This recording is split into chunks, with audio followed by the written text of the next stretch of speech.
Hey guys, it's going to be a more chill video today on the Heel Spiel with J&J podcast / just channels overall on YouTube with no format at all. But today, I'm going to be ranking my AEW World Heavyweight Champions from S tier to D tier. Now, S obviously means it is the best, there's no other place for it, and D obviously means that it is horrible, it is shite, it is garbaggio, if you will. So, starting off, Chris Jericho right here. Now, Chris Jericho, I'm going to put in A tier. Here's why I'm not saying S tier. Because even though his reign was very important for AEW, it got its boots off the ground. It made a serious threat at the time, a serious threat over Vince being like, hey, we're not... can't curse. No swearing. We are not kidding whenever we say we are the next big thing. Now, at the time, Chris Jericho was the only giant name that everybody knew, who wasn't pretty much Omega and the Young Bucks, and maybe if you were into the indies at the time, someone like Adam Page.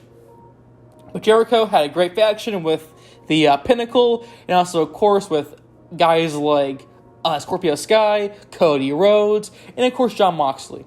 But overall, getting an A tier. Speaking of Jon Moxley, he's an obvious S tier, fellas. And here's why S tier. As soon as Moxley won that title, he had a horrible luck. Because incoming COVID-19. And guess what? As soon as that happened, there were no more crowds.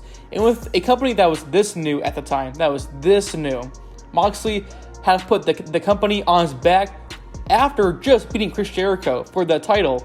He had to make that title important with no audience. Zero at all. And Moxley cut great promos against guys like Archer and Kingston and Darby Allin. And he had good feuds with Brian Cage and again Kingston.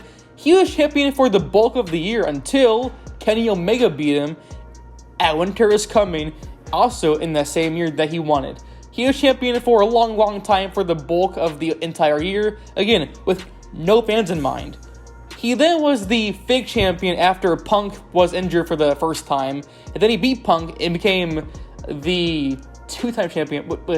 I'm wrong. He was in total a 3-time champion, but his first run was by far the strongest run. His last run was pretty good, but it was kind of short, and the one right in between was pretty forgettable, but it was still a strong run none the least. So again, S tier by a mile.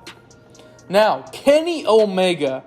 Okay, guys, also S tier. Here's why. Omega changed the game for what a title meant. Now, I 100% know that the Austin Aries and Kurt Angle, and I'm sure many others did the same thing where they had 10, 20 belts at the same time. But Omega, though, to me, is different, and here's why.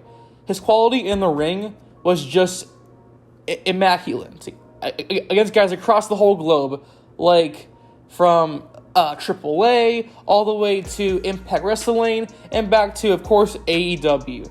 Now, he's had a few blunder moments, like with the barbed wire to death match that had a big confetti as the ending.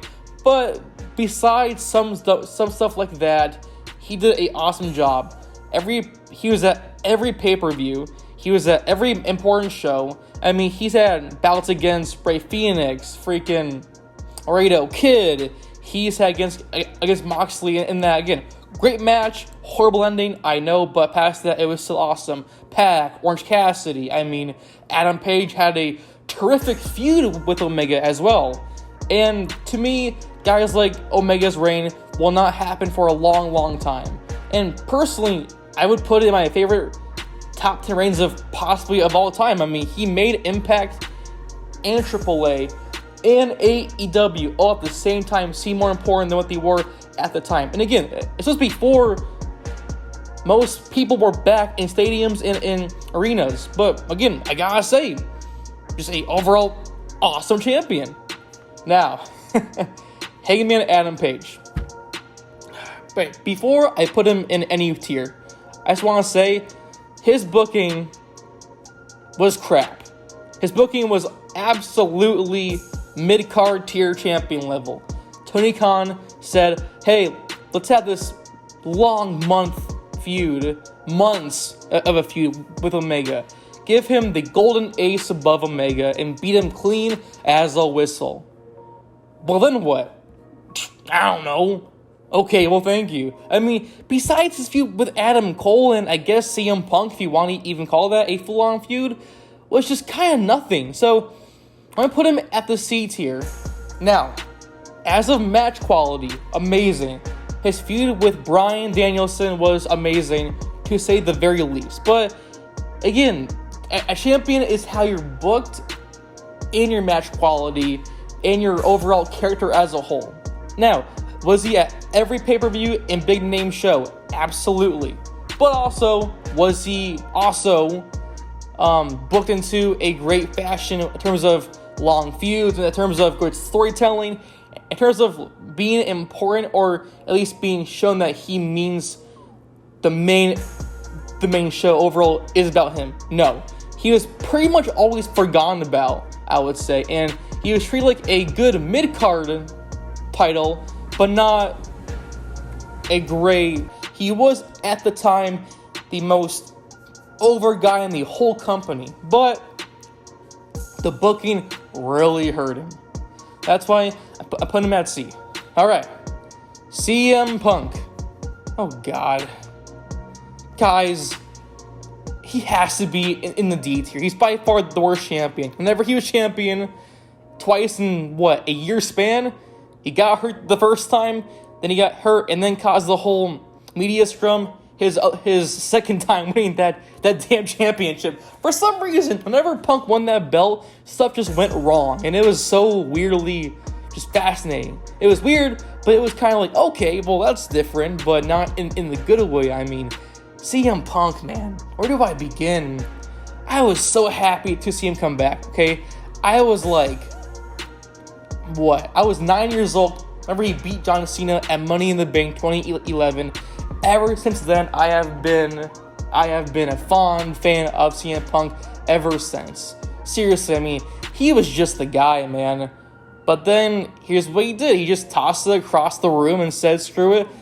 I am now Mr. Ego Punk. It's like, I don't know, just Punk really could have had a great run.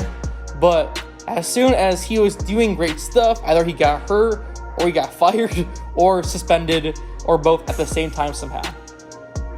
Yeah, it's just, there's no positive with CM Punk as champion. It's all negative. Now, MJF. He is now officially the longest reigning champion in the history of AEW. He just surpassed Omega's reign. But is he S tier? Is this man S tier right here? No. I put him in A tier. And here's why I'm putting him at A tier, guys. Has his run been amazing? It's been really freaking good. His storyline with Adam Cole from June until even currently has been great. His current feud with Jay White has been exceptional. And his matches overall have been great. I mean, his match with Bryan Danielson was a hour-long classic of the ages. Honestly, to me, it was probably a match of the year, probably.